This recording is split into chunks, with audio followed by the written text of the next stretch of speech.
সকলকে জানাই শুভ সন্ধ্যা। আমি তাহসিন বুশরা আপনাদের স্বাগতম জানাচ্ছি আজকের নিউজ ফ্ল্যাশে। তিনি গুরুত্বপূর্ণ সব খবরগুলোতে আপনাদের কাছে নির্ভুল এবং সব সংবাদ তুলে ধরাই আমাদের একমাত্র লক্ষ্য। এবার চলুন এক নজরে দেখে নেওয়া যাক আজকের শিরোনামগুলো। সংবাদ মাধ্যমে আগুন দেওয়ার প্রতিবাদ, হাদি হত্যার বিচার দাবি।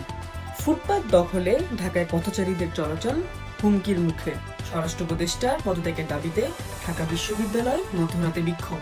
লিবিয়ায় আটক ২৬ বাংলাদেশের মুক্তিতে সরকারের জরুরি হস্তক্ষেপ দাবি।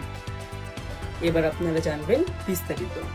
প্রথম আলোর পড়ে যাওয়া অফিস ভবনের সামনে আজ একত্রিত হন কয়েকজন সামাজিক কর্মী। তারা জানান, কোনো ঘটনার প্রতিবাদে সংবাদ মাধ্যমে আগুন দেয়া সমর্থনযোগ্য নয়। সমাবেশ থেকে বলা হয়, সংবাদ মাধ্যম জনগণের কণ্ঠ, সেখানে হামলা গ্রহণযোগ্য হতে পারে না। একই সঙ্গে হাদি হত্যার বিচার দাবি করে দায়ীদের দ্রুত আইনের আওতায় আনার আহ্বান জানানো হয়। তবে বিচার চাওয়ার নামে প্রথম আলো কিংবা ডেইলি স্টারের ভবনে অগ্নিসংযোগকে তারা প্রত্যাখ্যান করেন।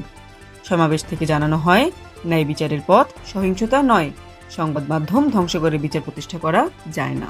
ঢাকার বিভিন্ন এলাকায় ফুটপাত দখল করে বসেছে হকার ও অস্থায়ী দোকানপাট। হাঁটার পথ না পেয়ে অনেক মানুষ বাধ্য হয়ে মূল সড়কে চলাচল করছেন। দ্রুতগতির যানবাহনে ভিড়ে এতে প্রতিদিনই বাড়ছে দুর্ঘটনার ঝুঁকি। সবচেয়ে বেশি সমস্যায় পড়ছেন নারী, শিশু ও বয়স্করা। পথচারীরা জানান, দীর্ঘদিন ধরে ফুটপাত দখলের এই চিত্র থাকলেও কার্যকর সমাধান দেখা যাচ্ছে না। নগরবাসী নিরাপদ চলাচলের অধিকার নিশ্চিত করার দাবি জানিয়েছেন। স্বরাষ্ট্র উপদেষ্টা লেফটেন্যান্ট জেনারেল অবসরপ্রাপ্ত মোহাম্মদ জাহাঙ্গীর আলম চৌধুরী পদত্যাগের দাবিতে বিক্ষোভ মিছিল করেন শিক্ষার্থীরা। সূর্য সেন হল, বিজয় ৭১ হল ও জিয়া হলের সামনে সমবেত হয়ে তারা স্লোগান দেন। পরে ক্যাম্পাসের প্রধান সড়কগুলো প্রদক্ষিণ করে তারা রাজু ভাস্কর্যের সামনে জমায়েত হন। সেখানে বক্তব্য দেন ওমেন অ্যান্ড জেন্ডার স্টাডিজ বিভাগের শিক্ষার্থী মনোয়ার হোসেন প্রান্ত। তিনি বলেন, গত ৬ মাসে দেশে সাইবার অপরাধ, নারী নির্যাতন ও ধর্ষণের ঘটনা বেড়েছে। তার দাবি, স্বরাষ্ট্র বিভাগ দায়িত্ব পালনে ব্যর্থ হওয়ায় পদত্যাগ ছাড়া আর কোনো পথ নেই। লিবিয়ার জাওয়াইয়া ও ত্রিপোলির ভিরগানাম কারাগারে ১.৫ বছরের বেশি সময় ধরে এসব বাংলাদেশি আটক রয়েছেন। আন্তর্জাতিক অভিবাসন দিবস উপলক্ষে মানবাধিকার সংগঠনগুলো বিষয়টি সামনে এনেছে। অভিযোগ রয়েছে, অনেকে কোনো সুনির্দিষ্ট অভিযোগ ছাড়াই এবং ন্যায্য বিচার না দিয়ে বন্দী করে রাখা হয়েছে।